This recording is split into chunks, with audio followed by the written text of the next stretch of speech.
Hey everybody, welcome to my new yoga tutorial. I have not done one of these in a long time, mostly because I do these tutorials for a mermaid who I know, but as we have reviewed, there are poachers around that want us for our long hair, and we can't just be online where they can find us.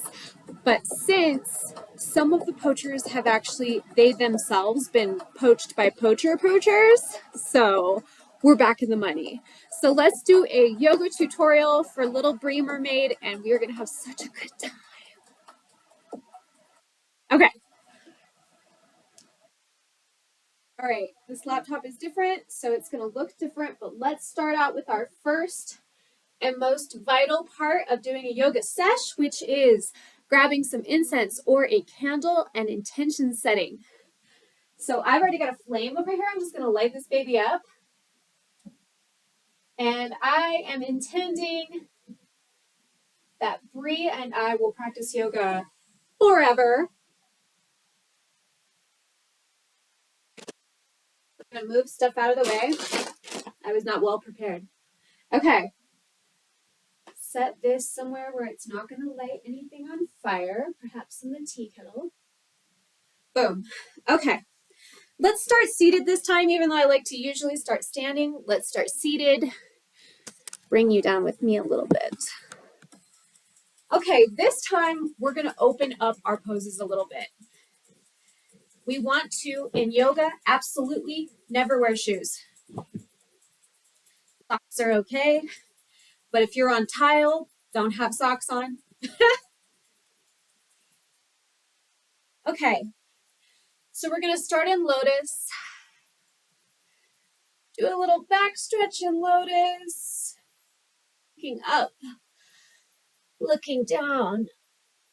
Oh, elbows up, elbows down, elbows up. Stretch the shoulders. Elbows down, stretch the shoulders, roll the shoulders out. Ah. Okay, now, I know you can do this, Brie. I know you're stretchy. Elbow on the ground. Boom. Up, around. By the way, people other than Brie can do this, but not like as, not as much as I want her to do it. I mean, like, it's fine if you do, but it's for Brie. She's a mermaid. Okay. Stretching to the side. Challenge yourself. You see this knee right here next to the ground on the opposite side that you're stretching from? See if you can hold it down and then like brace against it. And get a stretch deep into your abdominals and your lower back. If you lean back, you'll notice you get more of a stretch in your chest and abdominals. These are abdominals. Mine are kind of fluffy. And if you stretch forward, you'll get more of a stretch in your hip and back. Check that out. Pelvis, abdominals, hip, back. Yes. Okay. Really good. Okay.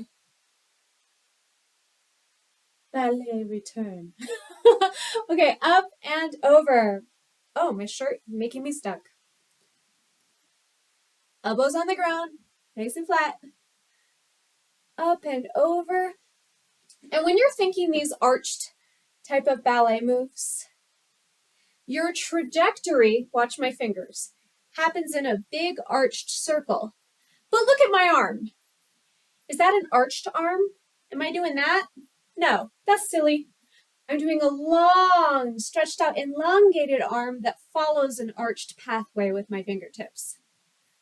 And that is a proper arch.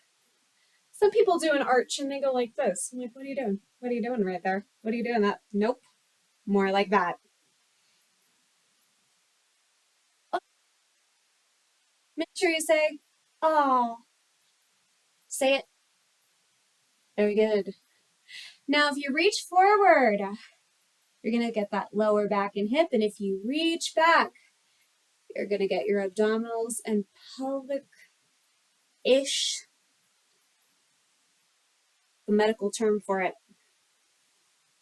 Oh, I like to even like move around this under shoulder, like what extra stretches nobody knew about.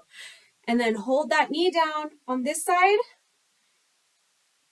Challenge yourself. Ah, come back up gracefully. Ballet style. You don't have to be graceful. Okay, now we're going to do these in with the ocean, out with the sky breaths. In with the ocean, out with the sky. In with the ocean. Out with the sky. In with the ocean. Nice audible. Out with the sky. That means I want to hear it. In with the ocean. Out with the sky. Believe it or not, the audible nature of breath is meditative.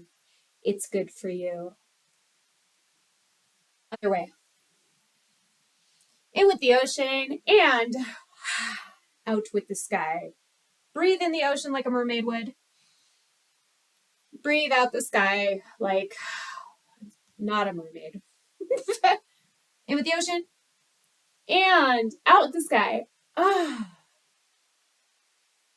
Take your hands, connect your fingertips. Just do what I'm doing. Like this. I've never seen another yoga instructor do this. This is something I do because it feels good. I did not learn that from anybody. You know what another thing I do that nobody does? I just grab the sides of my jaw. I don't know if this is going to be like, you can hear this. I just straighten out my whole neck and upper back. I'm like, I'm a freak. Okay. Feet extended straight out from you. See my Halloween socks, even though it's like close to Christmas? Okay, toes up. Get some leverage in your knees. Never just be like, straight knees, grab the feet. Because what'll happen is you'll damage your kneecaps. So you want to get nice, buoyant energy in your knees. Buoyant means like if it was in water, it would float. Okay? Nice, buoyant knees. Don't lock your knees into this stretch. That is terrible. That is terrible for your little knees. Kind of keep them a little benty. Then touch your toes. Let's say you're here. Or let's say you're your mom and you're here. She's like, how are you doing this? That's totally cool because actually it's harder for me to get a stretch because this is where I am naturally. That's without stretching. So how hard is it for me to actually get a stretch? Harder.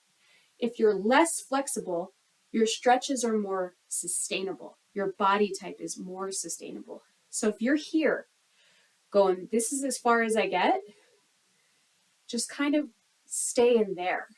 And that's so good because you're getting a stretch. Let's say you're at your toes. That's so good too. Try to keep your back kind of like straight. Don't be like, ooh, like, try to keep your back like proper and straight. And then what I like to do is grab my toes and then use my toes with my fingertips, latchy latch, point my toes and use the toe point to take my shoulders out of their sockets. And I can actually throw in my whole upper back like that. To pull your feet back. Stretch your little arch out. It's good for you. Okay, now we're going to open up this stretch. Now, it's likely, let me show you where I am without stretching. This is where I am without stretching. So does this widen out? Yeah, I get further than this. But let's say you're like right there and you're just like, that's as far as I go. That's still totally good. Start by going down in the center of that. I'm going to go to my limit, okay, for now. But like, what I want you to do is be open to the fact that it does not have to be here, okay? I got something up with my nervous system that this doesn't hurt for me, okay? That's me. That's not you. So open up as far as you feel comfortable. And I'm not saying hurt yourself. If it starts hurting, go a little narrower. That's a big mistake people make with straddles is they force it. And that is very bad for your body because instead of stretching out the muscles, it actually dislocates and weakens your joints. So you want to go to where your body tells you is good. And we're just kind of shift from side to side. Like, ooh, like a freak show. My feet flexed up. That means my toes pointing up because it keeps my knees from collapsing down. You can point your toes, and a lot of people do ballet like that. I like to keep it open and flexed up like in martial arts so that I'm forcing power and energy out through my heels as opposed to out through my toes. That's just because I don't want to compromise my ankles, and keeping those feet up and flexed gives me more power in that stretch. Whereas the toe points, they give you more grace, more length. It's pretty, but for me, I want to preserve my ankles.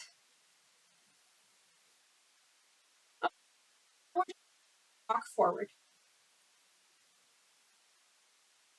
Little steps. Don't be like that, that, that, that. No, no, no. Little steps walking forward, because right here as a stretch is just as valuable as down here. Okay? So we're going to start here and very slowly with little steps take our stretch forward. Little shoulder rolls into it. That'd be kind of fun. And I like the idea of rolling the shoulders back into this because it reminds you to hold your back flat. Because if you're slumped over like this, you're not actually stretching your legs. You're just concaving your stomach muscles, which will eventually make your sternum catch over your ribs and stuff like that. At least it does for me. So no, keep it lifted. I would even look up as you're doing it. Little steps into your stretch. And if you're not where I am, I'm going to go ahead and get a stretch out of this, but I don't expect you to be past here. Okay? You're good. If this is where your body's like, I'm good, I'm chilling. You go that way. You do your crazy thing. I'm chilling. That's fine. Okay, so I'm going to go straight forward. I'm actually going to break my hips a little bit because that's what my body wants. I like to place my palms underneath my like, I don't even know what to call this. I'm bracing against my upper body to break my hips open because I do have scar tissue. It hurts. Ow! I said a broom, chicka broom. Okay, and if you're back here, like what? Do what I'm doing just back where you are.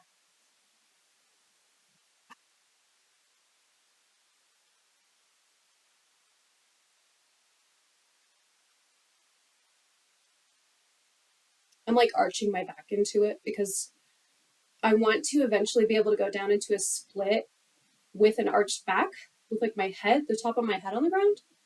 I saw this girl do that in a Bieber dance video, and I just thought, I can do that. Not yet, though.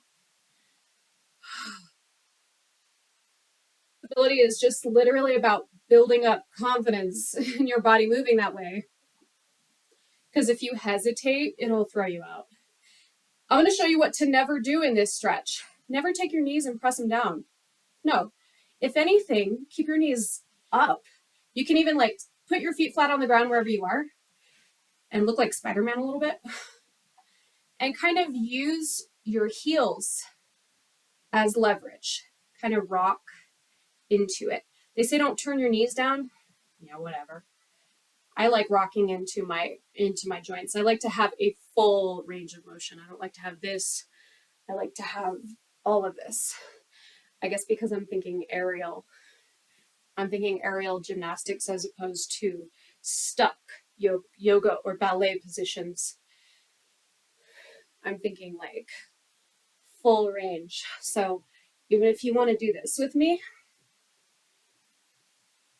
kind of like circle your arms around, circle your shoulders. And then when I'm down here or you're here, I don't stick right here. I go, how much more range of motion can we get in this? I'm not thinking of this is a stretch and this is a stretch. I'm thinking all of this, including back, is a stretch. So, oh, You know, this is a girls' sesh, okay? Okay, bringing it in, touching your feet together. Remember I said do not do those little butterfly bounces with your knees and hips. That is unhealthy. We want to hold our feet together, sit up straight, and press the knees down. Never bounce, bounce. No, no, no, no. They teach that in ballet as well. And what that does in the long run, and the reason ballet students have to have so many hip replacements is because they bounce, bounce, bounce into their joints. Kind of shift around in that. Remember I said this is a great tailbone stretch. Okay, now I want to do the opposite. In yoga, let's say I'm leaning forward into a split like I just did. Now what do I want to do? I want to lean back. I want to go the opposite way with my spine. So I'm going to place my hands on the ground. I'm going to go out into a plank. Hold it. Never stay stationary in your plank.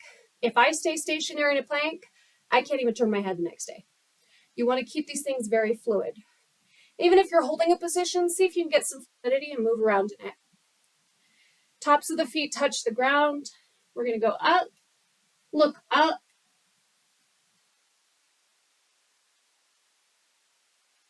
I had a yoga instructor tell me to press my pelvic bones as hard as I could down into the ground. I would not recommend that.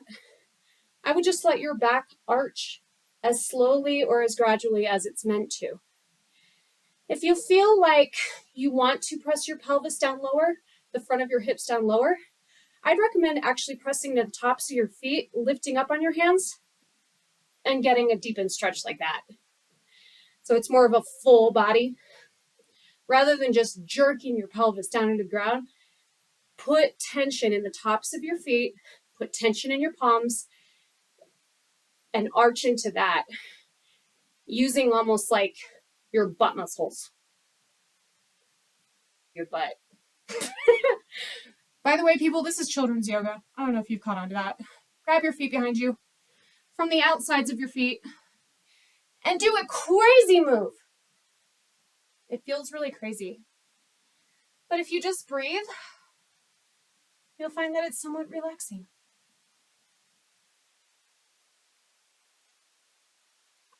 Hang out in this one. I don't like to try to force this one.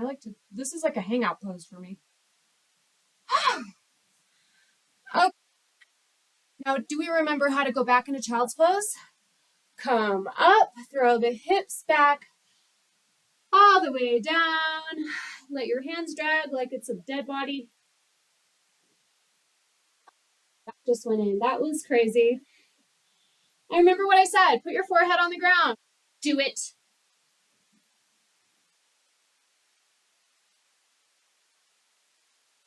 It's okay to want to chill out in this one. Anytime I even get angry, I just do child's pose because I'm like, if I'm going to act like a little kid, I may as well assume child's pose.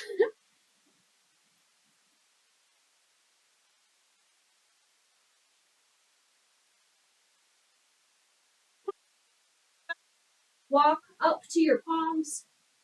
See where I am? That's what's up. Grab the back of your ankles. Pull your chest down to your knees with your arms. Back. Did you guys hear that? Now, slowly roll up. We're going to place our knees over our ankles. We're going to place our hips over our knees. I'm going to back up so you can see me. We're going to place our shoulders over our hips. This is called stacking. You can even take your stomach muscles like this and stack your stomach out. It's like a bodybuilding trick a guy showed me. Like literally stack your body. Then you want your shoulders not to be, but balanced over your sternum. This is your sternum. Balance your shoulders on top. And balance your head on top too. I've even seen yogis kind of lean their head back as they walk because they just really want to relax their jaw. I saw a guy with a major injury to his cranium and neck and stuff would always put his head back. Yes. Now move the body. Move the body. Just move however you want. Freedom of motion. Yoga does not have to be all about posing. Yoga is about body freedom. And now we're going to assume the most awesome pose, which is Savasana. I think that's how you say it. Not 100% sure. You lay there on the ground. It literally means dead man. I've also heard yoga instructors say to pull your shoulder blades together to open up your heart. Don't do that. Just lay flat. You never want to force your chest open. You want your chest to open because your spine's aligned. So I would just focus on lining up your spine. Make it a straight little line. Don't focus on opening or closing anything. If you want to keep your eyes open, keep them open. If you want to close them, close them. Try to relax your hands and feet first. You can relax your hands and feet. The rest of your body will go with it. The other thing that people have a tendency to clench is their jaw. This is from talking on the phone. Or even just looking at screens can make you drop your head and clench your jaw. So see if you can allow your jaw to almost like hinge back and chillax. Feel like let it happen. Relax your forehead too. All the looking at screens, it's hurting our heads. Let all of the tension that a screen put into your life melt off of your eyes and forehead. It's gone. Let it melt into the ground. I'm going to throw my neck in real fast. You guys stay still. Oh, jeez. Relax, relax. Melt, melt, melt. Almost feel like your body get heavy like a sandbag. And stay right there. I'm going to end the video, but I want you to stay right there as long as you feel like you should. That's what Savasana is all about. Take some breaths. I don't like to pay too much attention to my breath because then I just like can't stop focusing on it. But if you want to focus on your breath, that's something nice for some people. If you want to continuously relax your jaw and forehead, get rid of that screen migraine. Everybody's got one right now. Guys, this was lovely. Bree, you're the most important mermaid there is, but other mermaids and even people are welcome to do this yoga. But mostly Bree. All right, I love you guys. I'll post this up.